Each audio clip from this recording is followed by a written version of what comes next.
అందరికీ నమస్కారం అండి. జూలై 4, 2024 జగన్మోహన్ రెడ్డి గారు నెల్లూరు సెంట్రల్ జైలుకి. బాగుంది కదా! విషయం అందరికీ చాలా హ్యాపీగా ఉంది కదా! నేను కూడా అలాగే హ్యాపీ అయ్యా. కానీ జగన్మోహన్ రెడ్డి గారు జైలుకి లోపల ఉన్న పిన్నెల్లి రామకృష్ణారెడ్డి గారిని కలవడానికి జగన్మోహన్ రెడ్డి గారు నెల్లూరు వస్తున్నాడు.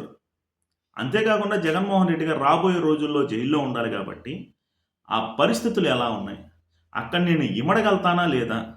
చంద్రబాబు నాయుడు లాంటివాడైతే ఎక్కడైనా ఇమిడేస్తాడు కానీ నాకు ప్యాలెస్‌లో అలవాటైపోయింది కాబట్టి నేను ఉండగలనా లేదా అని చెప్పి ఒక్కసారి పరిశీలించుకోవడానికైతే రాబోతున్నాడు. అంతేకాకుండా అక్రమ సంపాదనలు ఎక్కడెక్కడ దాచిపెట్టో పిన్నెల్లి రామకృష్ణారెడ్డి అని చెప్పి అడగడానికైతే జగన్మోహన్ రెడ్డి గారు నెల్లూరు వస్తున్నాడు. ఈరోజు ఆ 39.37 ఓట్ షేర్‌కి కారణమైన ప్రజలు జగన్‌ని తీవ్రంగా విమర్శిస్తున్నారు. నీకు అన్ని ఓట్లేసాము, నువ్వు ప్రజల కోసం నిలబడి ప్రజల కోసం ఏదైనా కార్యక్రమంతో కంబ్యాక్ ఇస్తావో రీస్టార్ట్ అవుతావో అని చెప్పి అనుకున్నావు.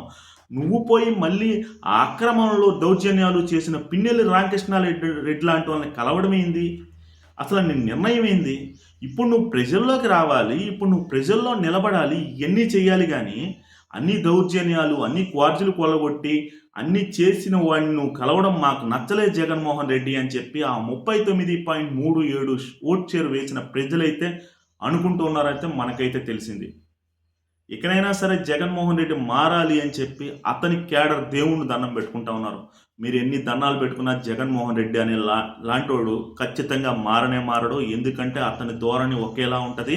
అది ఎలా అంటే అతని మెంటాలిటీ 100% సైకోలాగే ఉంటుంది.